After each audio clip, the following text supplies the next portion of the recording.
Well, boys, as the upcoming Premier League season is right on the doorstep, I think it's time that we set the stage. This is Red Card Radio.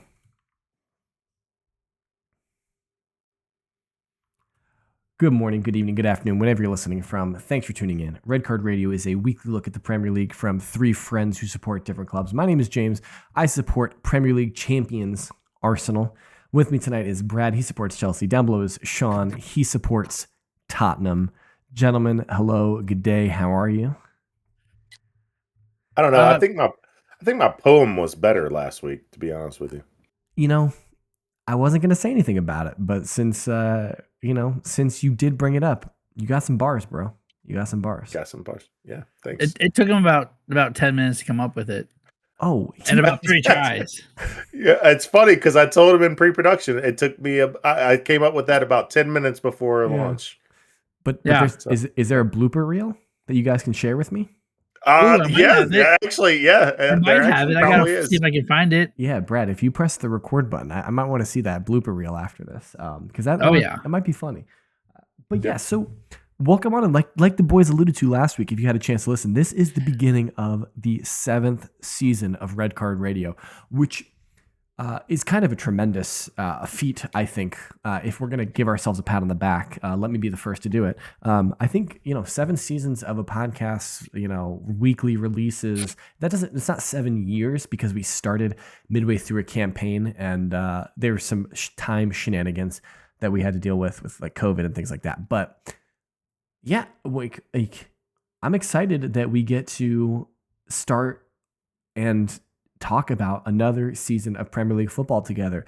And you know how you can stay looped in with us if you're joining us for the first time. Hit that subscribe button if you're on YouTube. Ring the sub notification bell so you're alerted to all new releases of Red Card Radio. Traditionally, it's 2 a week, so you'll definitely want to be alerted to that. If you're on the podcast site, hit it with a follow, 5-star review, whatever you can there. Comments on Spotify are live. And so we would love to communicate and link up with you there. If you check the description of the video or the podcast, you will find a link to our Discord community where you can chat with us there. And that is also where we will be doing our picks and things of that nature. We pick winners and losers every week for all the games, for all 380 games. And so you'll want to get in on that early. But other than that, yeah, boys, the summer is almost over. All of the clubs are playing preseason friendlies. Some of the teams are in Australia. It's just crazy. It's the other side of the world right now. You guys, your teams are literally in Australia, or maybe they're coming back now. I don't know. But Richarlison just beat Chelsea on a last-minute extra time goal. Down a man, by the way, mind you. That was a very Chelsea result too, to get a red card. Super Chelsea result. Yeah. No, couldn't put the ball on net, and when we did, homie played on top of his head. Like there's a couple of times we should have blasted in goals. But Kinski had some good saves. Danzo got a red, and we came up with the win anyway. Did I see that Kinski is already wearing the 1 shirt? By the way, this is neither here nor there, but like, is he already given the 1 shirt? It's a preseason tournament, so I don't know if that really matters. I don't know how that works. Well, I mean, it just depends on if they put their names on the back of the jersey. Sometimes for the early preseason games, at least for Arsenal, they won't put the names of the players on the jerseys, and they'll just give them like 1 through 11 kits. But I don't know. I thought I saw that Kinski was wearing the number 1 shirt, which I assumed would mean that Vicario has lost that shirt number, even though he's still technically a Spurs player, right?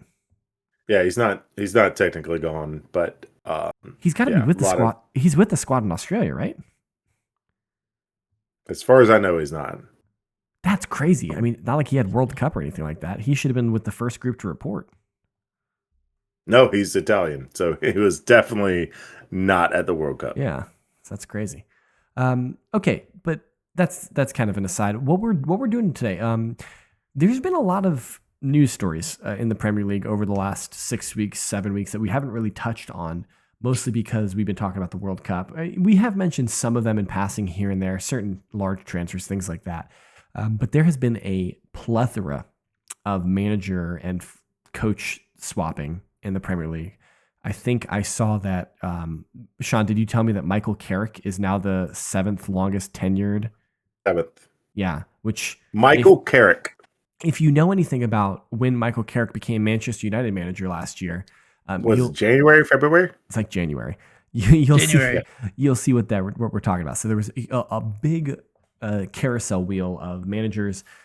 There's also been some big transfer stuff that we're gonna kind of put all together, and then for the first time in what seems like a very long time, I am bringing a trivia question tonight. So, loyal listeners, Joel, Jimmy, Will, you guys will want to stick around to the end because we've got trivia, baby. And I think it's a good one. I think it's a very good one. So, without further ado, new managers in the Premier League this season. So, quick count. It's 9 clubs have new managers now that Newcastle have lost Eddie Howe, but it's been quite the carousel in some regards. Bournemouth got Marco Rose. Chelsea, of course, Xabi Alonso. City, Maresca, your boy, Sean, your boy. Ipswich Town, Gary O'Neill. Crystal Palace, Pierre Sage. Honestly, I've never heard of this guy, so this is a new one for me. Fulham got Arvalo Albeloa. He was the Real Madrid coach at the end of last season. Liverpool got Iriola. Obviously, we knew about that one. Newcastle, having just lost Eddie Howe about a week and a half ago, finally today officially announced Matthias Yaciel. I think that's how you say his name. And then just call him Matt. Yeah, we're gonna go with it. Yeah. And then Nottingham Forest signed Oliver Glasner. So, with that in mind, what is that a downgrade? No. From Pierre, what was Victor Pereira? No. From Palace to Forest. Oh, I mean, for Glasner, you mean? Did Glasner take a step back? That has to be a yes, right? I think in terms of current form, yes. But if you think about ambition, maybe not. I think Forest might have higher ambitions. Marinakis clearly has huge ambitions for Nottingham Forest. But yeah, I mean, Crystal Palace have been great over the last 2 years. Yeah, and they're playing champions. Crystal Europa? Palace, Europe. Yeah, it's got to be Europa because they won the Conference League, so they'll be in Europa. Because they were supposed to be in the Europa League this year, but they got demoted to the Conference League. They won the Conference League. Yep. Yeah. Yep. And England would have had a clean sweep of Europe if it wasn't for Arsenal letting us all down. Oh wow, you went there. I did. Phenomenal. It's absolutely unacceptable from Arsenal. Yeah. and well, hey, and Crystal Palace did what Tottenham couldn't do and won the Conference League. You mean what? I said, and Crystal Palace did what Tottenham couldn't do, winning the Conference League. It's not for all London clubs. We had COVID. Couldn't make it out of the group. True. Conte refused to play the game. We had to forfeit a game. Yep. So yeah. Conte said, I don't care about that. So if I give you that list of 9 managers, do you think one of them will be the first sacked in the Premier League this year, or do you think it'll be somebody else will get the sack first? Ooh. Oh, you have thrown. I'm going to try to fill here because you have thrown a really. You did not present this in the pre-production, which is really perplexing. I think. No, I feel like is in the most sackable position is probably Michael Carrick. Okay.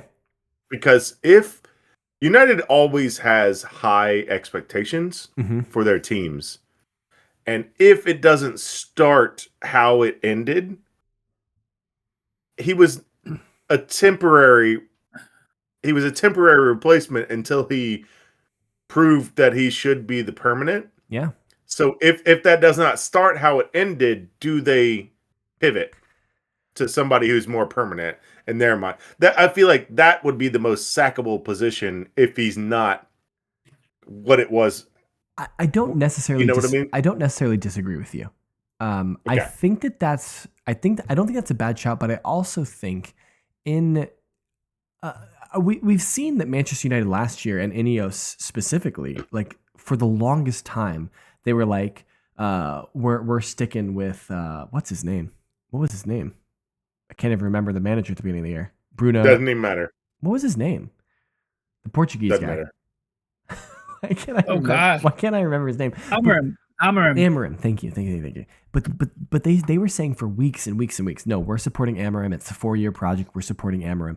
I kind of feel like with Carrick, because he's got Manchester United DNA, which is just Fergie DNA, that they're going to. I truly think that they're going to stick with him for a long time. Now maybe that's short-sighted of me. Sean, Brad, do you think somebody else has a better chance? Do I get my troll answer or do I get my real answer? I would like to hear both of them. De Zerbi's blowing up on Tottenham come January when he doesn't get a player. I'm kidding. I don't think so. I think next year is when De Zerbi has his freak out. It's about 18 months. Yeah, that's a cycle. Yeah.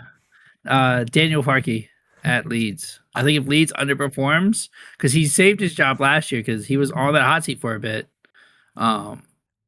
So when I'm looking at that list of managers, I think Daniel Farke. You know who saved him? Who? Brendan Aronson. Yeah.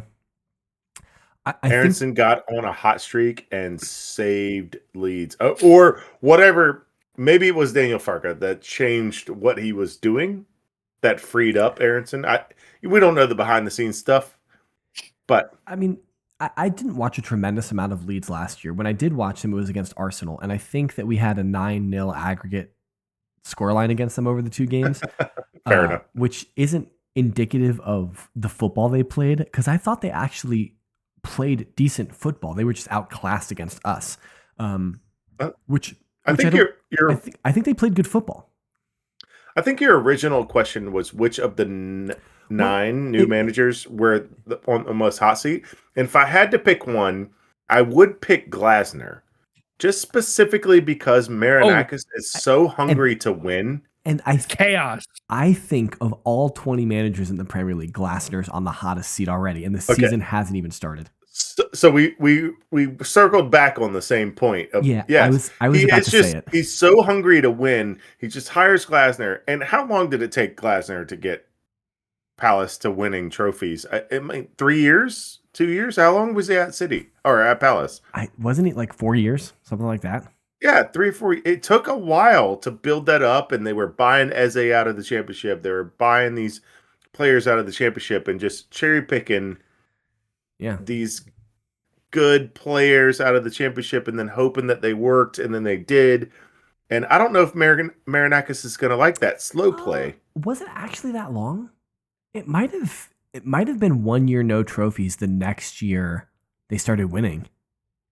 I don't know his timeline. Glasner might have only been because they had like Roy Hodgson again. Roy Hodgson, you're right. You're right. And like he came out of retirement to manage them, to save them. And then I think they hired Glasner maybe at the beginning of 23. He might have came in at 23, if I'm not mistaken. Okay. Because I remember they signed Eddie Nketiah, and then I think they brought Glasner in, and it was like Eddie couldn't see the field, which, I mean, Arsenal legend, Eddie Nketiah, but it makes sense. Yeah. And so, that's my shout for of the new managers on the hottest seat. I think of the 9 that are new hires and of all 20, honestly, I think Glasner's on the hottest seat just because Marinakis. Like he fired 3 managers in the span of like 3 months at the beginning of the season. Right? That's a Tottenham move right there, baby. Yeah. Have and 3 so managers. Like how many games did Big Ange get it for us last year? Like 7 or 8? Granted, not even that many. Granted, he lost all of them. I think he drew 1 game. I think he went 0-7-1, something like that. Like he had a terrible stint. But then he brought Sean Dyche in, and Sean Dyche only lasted until like December, something like that. He was on a killing spree last year, and so I don't know if you could. Can I say that? Am I allowed to say that? Did we just get demonetized?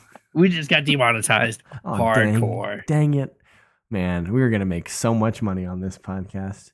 especially with that that Buffalo Wild Wings sponsorship. We got a bone to pick with them for not sponsoring the podcast yet. I didn't see the email. I'm just saying.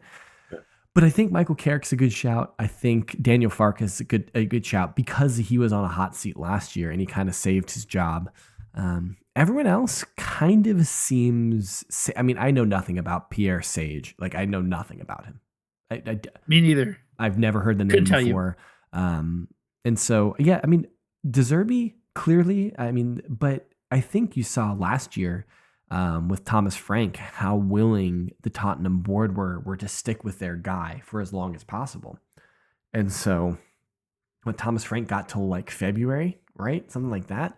And the wheels had been off the bus for Tottenham at that point. Like they were like, Thomas Frank is running down the road chasing after those tires at that point.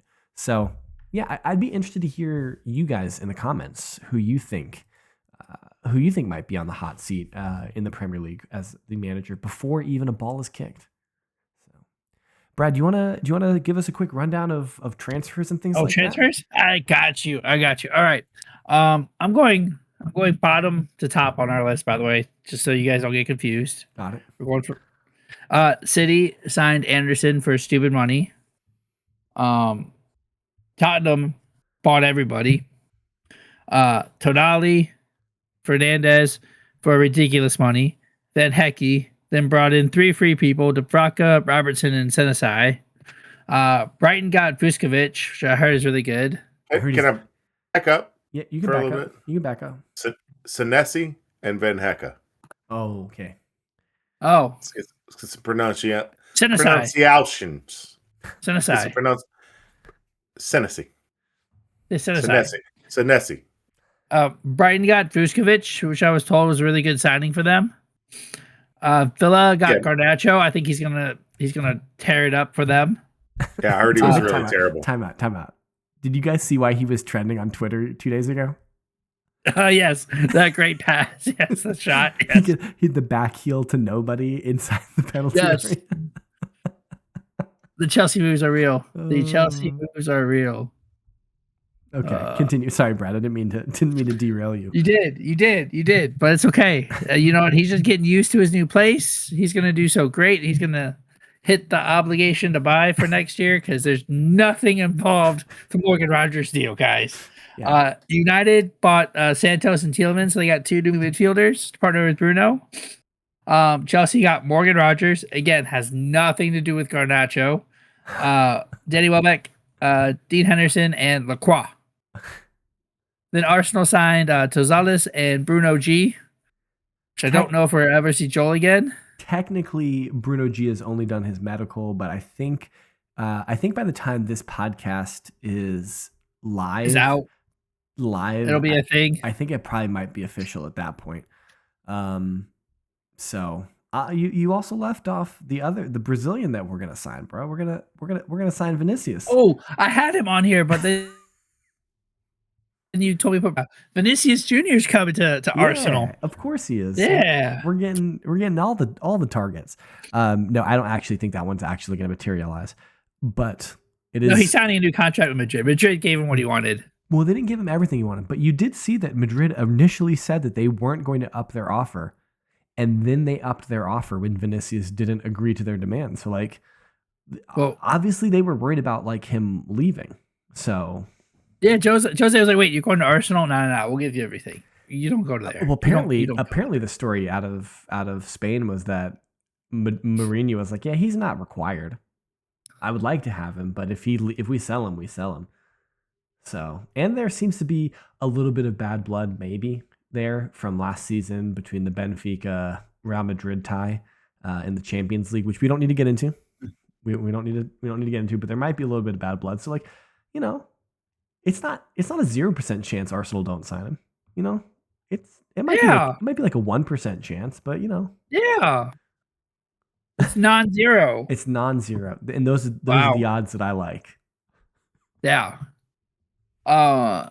I really, really hope you guys sign Vinicius Jr. It would be so bad for us long term. Yes, yes. That is why I am praying for it to just so so much distrust in your locker room. It is just a locker room cancer that will just spread and just ruin your whole thing that you have. He's not used to play. I would love that. Could you imagine Vinicius under Arteta? Yes. And Arteta's like, you stand on this side of the line till we get a penalty kick. You have to do a job. Do not go over the halfway line until we get a penalty kick. Yeah, I would love it. You will pass backwards. Yeah. And then to go in the locker room and then just build little niches of like, yeah, you agree with me, right? Yeah. Let's rebel against Arteta. And then Arteta's fired. 100%.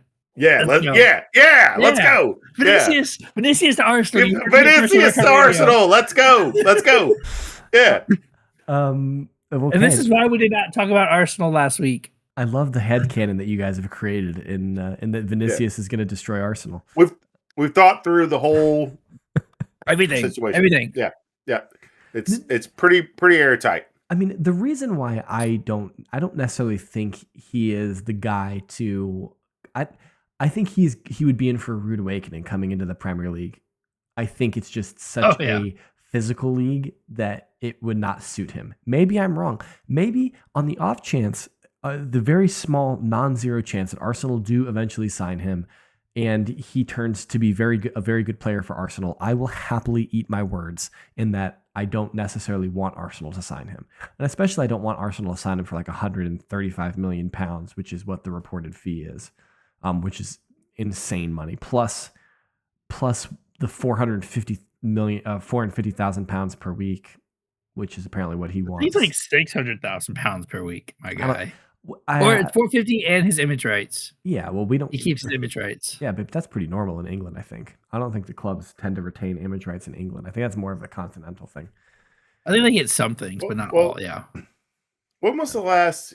This is a tangent, but when was the last Yoga Bonita player we had in the Premier League? Like beautiful football, like doing skill moves and stuff. Was it like we're going back to? It's probably Hazard. Hazard, yeah. Is it Hazard the last one that was like Yoga Bonita? Like we're doing skill moves until we create a shot, like type deal. I mean, Coutinho was there too. Yeah, Coutinho was a good shout. Obviously, there was Mario Balotelli, but that's good. That was a joke, but that was good. But yeah, so I guess it's got to be Hazard. Was the last time we had a winger that would venture a chance at a skill move? What are you talking about? Trossard would venture a chance at a skill move. No, they just do one step over and I'm moving and shooting. Like nobody does that type of Vinicius Jr. Like nobody does that stuff in England anymore. Nobody does Ronaldinho stuff. I think it's because you have no space, and I think it's because if you do it, you're going to get clattered by a big Dan Burn. Yeah, you know what I mean. Like, yes, it's going to be a rainy night in Newcastle, and Dan Burn who is twice the size of Vinicius, is just gonna. Just saying, I want to see the beautiful game. I want to see the beautiful game. Don't watch Arsenal. Especially in the Emirates. Well, okay, Santi Cazorla played beautiful football. Cesc Fabregas did for Arsenal. He did less so for Chelsea. He's getting towards the 90s now. I feel like he won. I feel like he won quite a few. The 90s. Yeah, I'm getting closer. I mean, Santi Cazorla. Sure. Santi Cazorla just retired. Leg. He just retired. All right. Anyway, well, do we want to hit this trivia? Yeah, I would love to do this trivia. I think this is great trivia. Now, this is not. I did not create this trivia, but I did see it on Twitter or X. Excuse me. Yeah. So, with the signing of Danny Welbeck at Chelsea, he will be the 8th player once he features for Chelsea in a competitive Premier League match. He will be the 8th player to have played for at least 3 of the traditional Big 6 clubs, which would be United, City, Liverpool, Arsenal, Chelsea, Tottenham, right? So of those 6 clubs, Welbeck will be the 8th player who will have featured for 3 of those teams in the Premier League. So this is Premier League era only. There is one player that did transcend that Premier League line. So if you get it, I will give you points. Joel is the only one who will get it. I'm just throwing it out there. But who are the who are the other 7 players that featured for at least 3 of the traditional Premier League big 6. And I don't mind if you guys work collaboratively. I will say that before I looked up the answer to this trivia, I got 6 out of the 7 that I needed. And okay. Oh, I got 6. I had to look up one of them. So they had to be all Arsenal players, probably then. Yes. Well, those 6 all featured for Arsenal. So the first one that comes to mind, it's got to be Raheem Sterling. Yes, Sterling is one of them. How are you gonna take mine? That you didn't have that. You had that nowhere near your list. You had that nowhere near your list. He got it earlier in the podcast when I said Sterling, and I almost didn't. Oh, we were talking in pre-production about who Arsenal signed in 2024, and I mentioned Sterling, and I almost didn't mention him because I knew that it would give it to Sean. Yes. He also played 4 for 4 teams. Sterling was one of the ones. You know all 4 teams, Sean? Yeah, it's easy. What are the 4 teams? That's easy. Yeah, of course. City, Liverpool, Chelsea, Arsenal. Yep. I love the pause for a minute while you're like, I had to make sure. You should have gone Liverpool, City, Chelsea, Arsenal because that was the order. He was correct order. Yeah. So, but whatever. All right. So then he is one of the 2 that played for 4. Correct. And then Anelka. Yes, Anelka's one of them. 3. Nicholas Anelka. I don't know if he played for 4. He played for 3. He might have played for 4 because didn't he play for? He played for Liverpool. Didn't he? Yeah, he did play for Liverpool, City, Arsenal, Chelsea. So I have both of the 4 packs. Yeah, as did I. Liverpool, Arsenal, Chelsea. Well, I only had 2, so that is 3. Who was your second, Brad? Sterling. Oh, Sterling was your second. Okay. Yeah. Sean, do you have any more to add to this? Emmanuel Adebayor, absolutely one of them. So that's 3 of the 7. Do you guys want to? Now we're out of layups. Yes. So Samir Nasri was on my mind, but I think he only played for 2. Brad. Sol Campbell was on my mind. I think he also just played for 2. Do you want me to give you positions? Positions would help just to move this podcast along. So 2 are center backs. 2 are center backs. 2 are center backs. 1 is a midfield. 1 is an attacker. Okay, so we got 2 center backs. Let's focus in on that center back position. Do you want me to give you nationalities as well? Yeah, we got a podcast to move along. So 1 is Ivory Coast and 1 is French.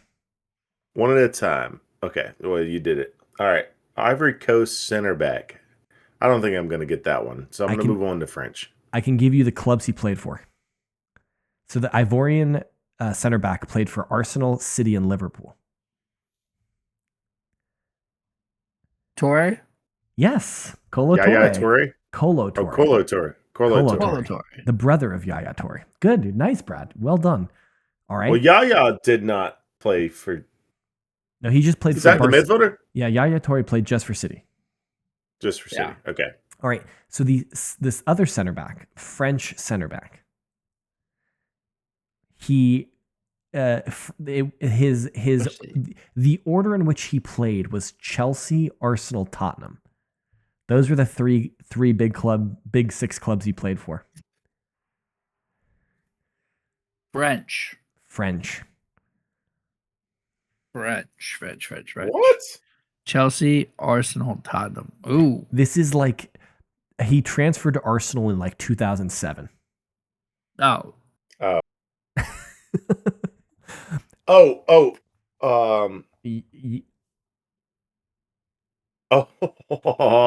was so close to it. I could picture his face. What does he look like? He's bald, light skin. I think he's kind of a darker skinned black man. Oh, then that's not the guy I'm thinking of. All right. He is William Gallas. Gallas. No, that is not who I was thinking of. Disappointing. Yes. That is not who I was thinking of. All right. The midfielder, Israeli. I got nothing on that. Do I know an Israeli player other than Manor Salomon? I had to double check that he was Israeli, but he is Israeli. And what were his teams? His teams, in order, were Liverpool, Chelsea, Arsenal. I got nothing. Oh shoot! He was on loan from Chelsea to Arsenal. I'm gonna say it, and you're gonna be mad, Brad. I'm gonna be so mad because Yassi Benayoun. Yep. Benayoun. Because he wore 10 for us for like a season or two. I think I could see it in my head. I couldn't get the name out. I could not get that name out. I think he wore 30 for us. I don't know. Yeah. So. Oh, that one's frustrating. So okay. I got all of those 6. And then the one that I didn't get is the attacker. Now, let me verify his order, but I believe he started with Liverpool. And I believe he then went to Chelsea. Oh, no, excuse me. He started at City and then went to Chelsea and then went to Liverpool. So that was backwards. City, Chelsea, Liverpool. City, Chelsea, Liverpool. Fernando Torres? No. I can't think of his stupid name. What does he look like? What is it? What did he do? Did he do anything? Striker. Yeah. Did he do anything cool? Did he do what's a cool moment? It was no. Did he have a cool? So he was not good. He was decent. He was fine. He won the Champions League. You don't go to those 3 teams without being like decent. Yeah. Won the Champions League for Liverpool. Well, to be fair, he was at City before City were good. And we bought him young too. Yep. Oh. You guys bought him from City. Yeah. Bellamy? Craig Bellamy? No. Nope. No. I'm gonna punch you when you say the name. Can I give you the first name? Yeah. Daniel. Sturridge? Yes. Daniel Sturridge. Good job. Sturridge. We worked through it. Yes. Yeah. I had ST in my head. I couldn't get the rest of it out of my mouth. Honorable mentions. I'm not sure about that. Honorable mentions. This is the one that Joel will get because he played for Arsenal in the first division, but it's Andy Cole. He featured one time for Arsenal when it was still the first division. So Andy Cole in the early 90s. And then apparently, I didn't know this, but Dominic Solanke played for Chelsea one time in the Champions League. He did. He did. He's from us. And then went to and then I think he should be all 3. Yeah. No. Is he not Liverpool too, Solanke? Let's double check. Yeah, Liverpool, yeah. He played 21 times for Liverpool before he went to Bournemouth. Yeah, he played for all 3. Yep. Yeah, but there's another third. Well, he because he only featured for Chelsea in the Champions League. Okay, yes. So it doesn't count. But Dom Solanke would have been an acceptable response had you guys said it, in my opinion. Yeah, so that was. Well, I didn't know that. So he got bought young by Liverpool again. Yep. So that one was on. I got that one from Christian Stewart. He's a transfer analyst. He's been featured on Sky Sports, The Athletic, and the Bleacher Report. He talks a lot about CFC, which I believe is Chelsea. Yes, that would be. That was from Twitter. I got it. I think it was a good one. Let us know who you guys got in the comments below. I thought that was a really good one. Yeah, so I got all of those except for Daniel Sturridge, which makes sense because 6, and including Welbeck, 7 of those 8 players all played for Arsenal. So in with the exception of Anelka in my timeline of watching Arsenal, Anelka was the only one I never watched as an Arsenal player. Yeah. But when I saw that, and that scrolled across my Twitter feed yesterday, I was like, oh, I'm definitely bringing that one to the podcast. So I was a little worried, Sean, when you told me about it in pre-production. When you brought it up to me, I was like, man, did he look it up? I would have been so sad. I would have been so sad. No, I did not.